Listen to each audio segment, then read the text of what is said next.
Have you ever wondered why bad things happen to good people? Today, we're going to delve into one of humanity's most enigmatic and profound stories, the saga of Job. Imagine losing everything you love and still keeping your faith. This is not just an ancient story, but a thrilling journey that challenges our deepest beliefs. Let's unravel the mysteries of Job, a man who faced the unimaginable and yet remained steadfast in his faith. Join us and see how this ancient story still has a powerful impact on our lives today. In the book of Job, we meet a very wealthy man called Job, who lived in a region called Uz. He had a large family and owned many flocks. Job was a man of integrity and righteousness, dedicated to living a moral life and with a very disciplined relationship with God. In the land of Uz, there was a man called Job. He was blameless and honest. He feared God and avoided evil. He had 7 sons and 3 daughters. He also owned 7,000 sheep, 3,000 camels, 500 pairs of oxen, 500 donkeys, and a large number of servants. Job was considered the most respected man among all the peoples of the East. Job's sons used to throw parties in their homes on his birthday and always invited his 3 sisters to eat and drink with them. After a period of celebration, Job would perform a purification ritual for them. Early in the morning, he would offer a burnt sacrifice for each of them, thinking, "Perhaps my children have sinned and cursed God in their hearts." This was Job's constant practice, as described in the first chapter, verses 1 to 5. God praised Job's virtues before Satan, but Satan argued that Job was righteous only because God favored him abundantly. One day, the angels came to stand before the Lord, and Satan was among them. The Lord asked Satan, "Where do you come from?" Satan replied, "From traveling the earth, going from one place to another." Then the Lord said to Satan, "Have you noticed my servant Job? There is no one on earth like him, a man of integrity and righteousness, who fears God and shuns evil." "Does Job fear God for no reason?" replied Satan. "Haven't you put a hedge of protection around him, his house and everything he owns? You have blessed everything he does, and his flocks are scattered all over the earth." These dialogues between God and Satan are recounted in the book of Job, chapter 1, verses 6 to 10. Satan challenged God, saying that if he were allowed to inflict suffering on Job, he would change and curse God. God allowed Satan to test Job, but forbade him to take his life. "Reach out your hand and touch everything he possesses, and he will surely curse you to your face," Satan said to the Lord. "Very well," replied the Lord. "Everything he possesses is in your hands, but don't lay your hand on the man himself." Then Satan left the Lord's presence. These events are described in the book of Job, chapter 1, verses 11 and 12. After receiving God's permission, Satan began to test Job's faith in unimaginable ways. In a single day, Job lost his flocks, his servants and, tragically, his sons and daughters. Messengers came one after the other bringing devastating news. One of them said, "The oxen were plowing and the donkeys were grazing nearby, and the Sabaeans attacked and took them all away. They killed the servants with the edge of a sword, and I was the only one who escaped to tell you about it." While this messenger was still speaking, another arrived and said, "God's fire fell from heaven and burned up the sheep and the servants, and I was the only one who escaped to tell you." Another messenger arrived and said, "God's fire fell from heaven and burned up the sheep and the servants, and I was the only one who escaped to tell you." Another messenger arrived and said, "The Chaldeans formed 3 bands and took away the camels, and killed the servants with the edge of the sword, and I was the only one who escaped to tell you." Finally, the last messenger came with the most painful news of all. "Your sons and daughters were eating and drinking wine in their eldest brother's house, when a very strong wind came from the desert and hit the house, which collapsed on them and they all died. I was the only one who escaped to tell you about it." These stories are told in the book of Job, chapter 1, verses 13 to 19. Job, in the midst of so much pain and suffering, stood up, tore his cloak, shaved his head and fell to the ground in worship, saying, "Naked I came out of my mother's womb, and naked I shall return there.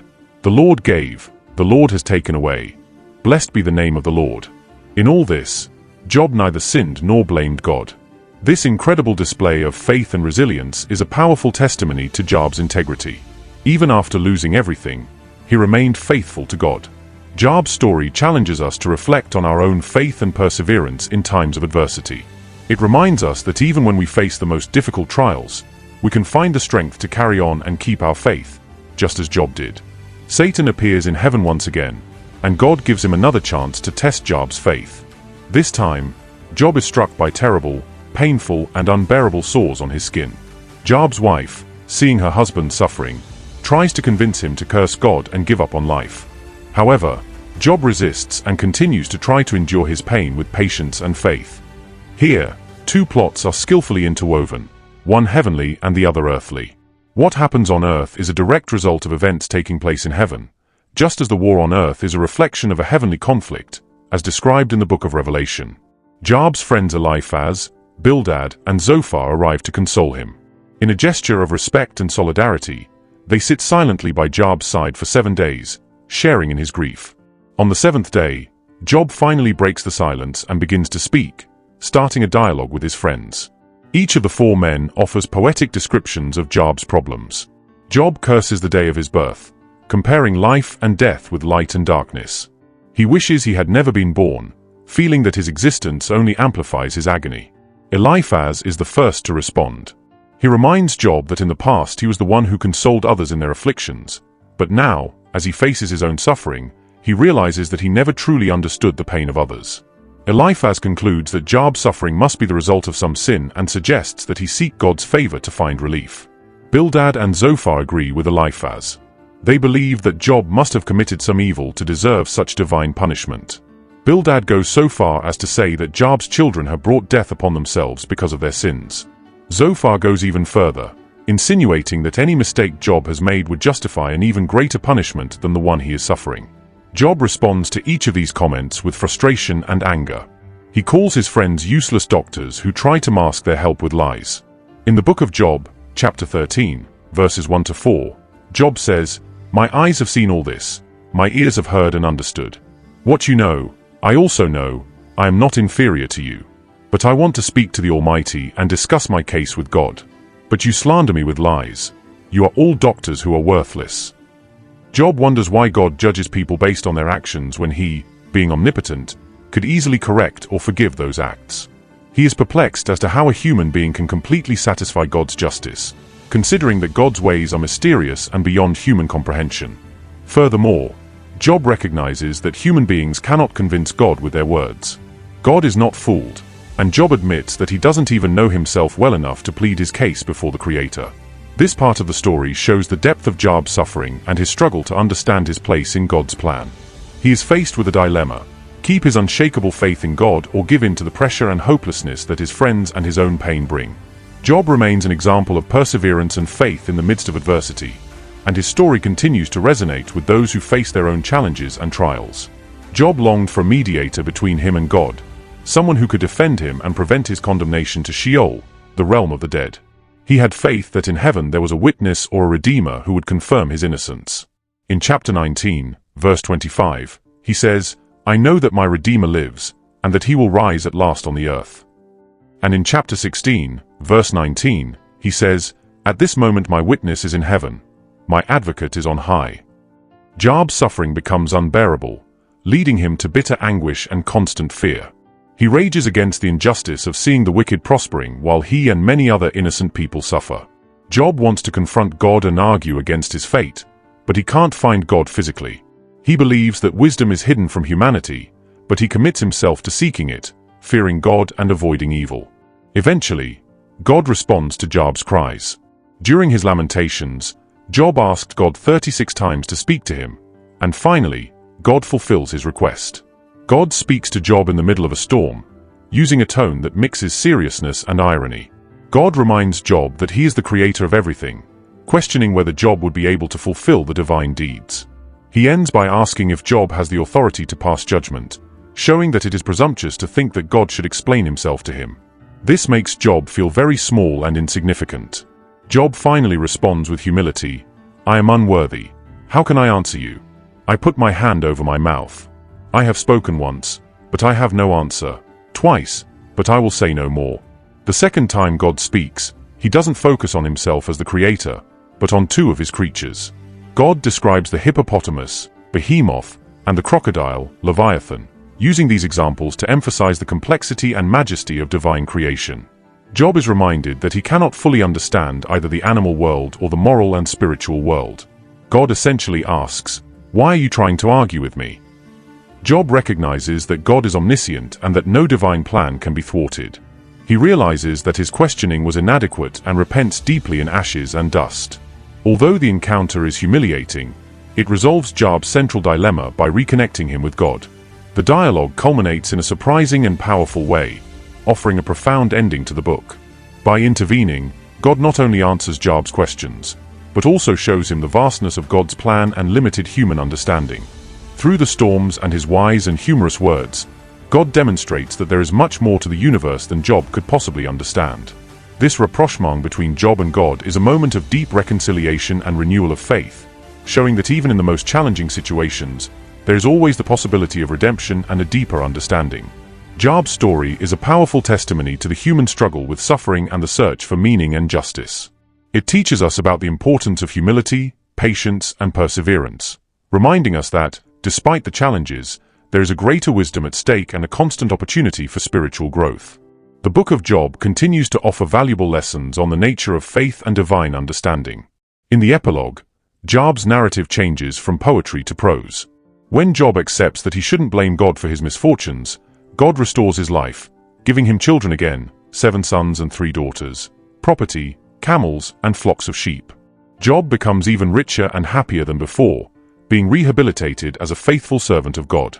In contrast, Job's 3 friends are harshly rebuked by God, who says that they have not spoken correctly about Job, making it clear that their speeches should not be taken as absolute truths.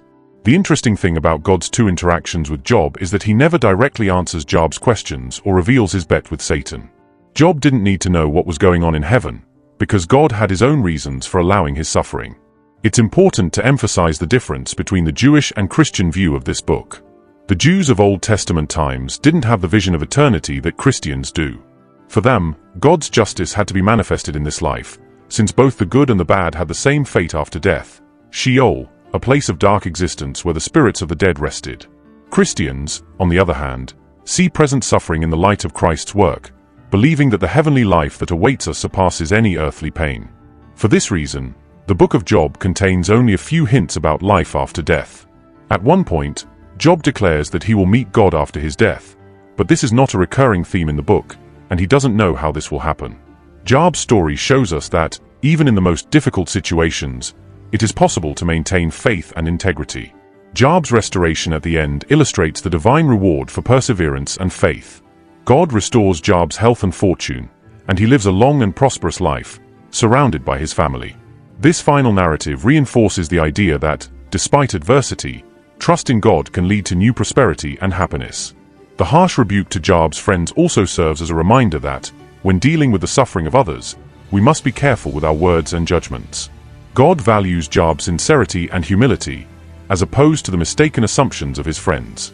In this way, the Book of Job offers timeless lessons about faith, divine justice, and the complexity of human suffering, inviting us to reflect on our own relationship with God and with life's challenges. The Book of Job has 2 main plots, the heavenly plot and the earthly plot. The narrative begins in heaven with a meeting between God and Satan. Satan, an angel whose job it was to observe and report on the sins of humans, was God's prosecuting attorney, traveling the earth to report on human behavior. At the time of Job, Satan was so cynical that he didn't believe anyone could love God selflessly, thinking that people loved God only for the blessings they received. This starts a debate between God and Satan, with Satan arguing that people are only faithful because of divine rewards. God then mentions Job, emphasizing his integrity and genuine love. Job loves me for who I am, not for what he gets, says God. Satan, cynical, replies that if God were to withdraw Job's blessings, he would certainly curse him, just like anyone else would. Thus, a divine wager is made. It is important to note that Job is not aware of this heavenly wager, while the reader is. This creates a dramatic tension, as Job, in his ignorance, remains faithful, unaware of the tests imposed on him. This scenario teaches us something crucial about Satan. He doesn't have God's omnipresence and can't be in several places at once. The earthly plot, which is the debate between Job and his friends, takes up most of the book. The big question is why Job is suffering more than the others. There are 2 main points of view. Job's friends believe that his suffering is the result of some hidden sin. Job, on the other hand, is convinced of his innocence and clamors for justice. This debate is full of suspense, because the reader knows that Job is right and that his suffering is not a punishment for sin. The book's two-plot structure reminds us that no one knows the whole picture when it comes to understanding human suffering. It's extremely challenging to stand up for yourself when you're in extreme misery. As well as looking for explanations, everyone is confronted with a bigger question. Is it possible to keep believing in a good God when everything seems to be going wrong? The Book of Job offers a profound reflection on this question, showing that faith can persist even in the darkest times. What was the greatest pain Job faced? To fully understand the suffering of this biblical character, it is essential to explore the various dimensions of his anguish. 1. Physical pain. Job was struck by a series of painful sores that covered his entire body, from head to toe. He was in a state of extreme physical exhaustion, dealing with incessant, excruciating pain that seemed to have no end. The intensity of Job's physical suffering was so great that it affected not only his well-being, but also his ability to carry out the simplest of everyday tasks. The pain was a constant, cruel reminder of his desperate condition. 2. Social isolation. Job's suffering was not limited to the physical. He faced profound social exclusion. His weakened appearance and the tragedies he had suffered made him an outcast in society. In his community, people avoided contact with him, moving to the other side of the street to avoid crossing his path. This social rejection not only aggravated his physical pain, but also deepened his sense of loneliness and abandonment. Job was literally alone, sitting on a pile of ashes, while the community around him turned away from him, aggravating his emotional state. 3. Mental anguish. Job's mental pain was equally devastating. He struggled to understand the reason for his suffering, especially since there was nothing in his past that could justify such torment. Job was immersed in a deep existential crisis, questioning the meaning and reason for his afflictions. Job's mind was overwhelmed with doubts and uncertainties, which made his suffering even more unbearable. The void of answers and the lack of understanding contributed to his mental anguish. 4. Spiritual anguish. Job's spiritual pain was the deepest and most agonizing. He felt abandoned by God, and this sense of spiritual distance was the most painful of all. Job cried out to God in desperation, asking for divine intervention, an explanation, or even a direct dialogue with the Creator. The realization that God was distant and uninterested increased Job's suffering in an intense and painful way. The absence of a divine response exacerbated his sense of isolation and spiritual despair. Suffering becomes even deeper when we believe that God is distant and uninterested. However, when God finally spoke to Job, the revelation didn't follow expectations of a direct answer or explanations of suffering. Instead, God approached Job in a way that made him feel small and powerless in the face of God's greatness. For Christians, the Book of Job is interpreted in the light of the New Testament scriptures, which adds an additional perspective on suffering and redemption. 1. Parallel with Jesus Christ. God allowed Satan to bring about Jesus' crucifixion, which resulted in moments of intense suffering for the Son of God himself. Jesus, like Job, questioned the reason for his suffering, crying out, "My God, why have you forsaken me?" This parallel suggests that even the Son of God went through a crisis of faith and understanding during his agony. Jesus' suffering, in its magnitude, reveals the intensity of the torment faced by Job and highlights the difficulty of understanding the divine purpose during suffering. 2. Life after death. The Christian view of suffering is complemented by the belief in life after death. Christians believe that issues of suffering need not be resolved exclusively in this life. In some traditions, such as the Greek version of the Book of Job, there is an additional mention of Job's resurrection, indicating that he will be restored to eternal life. This hope of resurrection offers a perspective that divine justice and redemption transcend earthly life and offer a broader vision of the purpose of suffering. 3. Hope of final justice. Belief in the resurrection and the return of Christ to judge the living and the dead offers a promise of final justice. Christians hope that, at the end of time, all injustices will be corrected and divine justice will be fully revealed. This final judgment will bring a public vindication of justice, fulfilling Job's desire to see God's justice applied to all humanity. This vision offers a hopeful and consoling perspective for those facing suffering and injustice. We explore the depths of Job's story, a complex and emotional journey of faith, suffering, and redemption that continues to touch souls and challenge human understanding. If you have been inspired, intrigued, or questioned, know that there is much more to discover and reflect on. Each story shared here is an opportunity to deepen our understanding and introspection about life and faith. Don't miss a moment of these fascinating explorations. Subscribe now and join this journey of discovery. Like the video if you connected with today's story and share in the comments how it impacted your view of suffering and faith. And don't forget to share this video with friends and family who, like you, are searching for answers and understanding about the mysteries of life. Together, let's continue this journey of exploration and inspiration. Thanks for watching and see you next time. And stay with God. As we close this chapter, it's understandable that some questions may still be on your mind. You may be wondering how to deal with the complexities of spiritual life and how to find a path filled with abundance and blessings. Although the journey is full of challenges, remember that you don't have to face them alone. In the comments, you'll find a precious opportunity, the ebook Discover Prosperity with God, the definitive guide to overcoming spiritual challenges and living an abundant life. This is not just an ordinary book, but a synthesis of years of research, experimental experiences, and profound insights, now at your fingertips. Imagine the transformation of breaking through the barriers that have limited your spiritual and financial growth. Visualize the peace of mind and fulfillment of living a life fully in tune with the promises of prosperity that are in store for you. This ebook isn't just a read. It's a detailed guide to discovering the treasure you truly deserve. Be part of the many who are already walking a path illuminated by faith and knowledge. The key to transforming your life is just a click away. Explore the ebook now in the comments and take the first step towards a full and abundant life. Don't let this chance to realize your dreams pass you by. With our guide, you're one step closer to achieving the prosperity and fulfillment you so desire. Your journey to a transformed life starts now. Click on the link, find out how to achieve the success you deserve, and start your transformation today.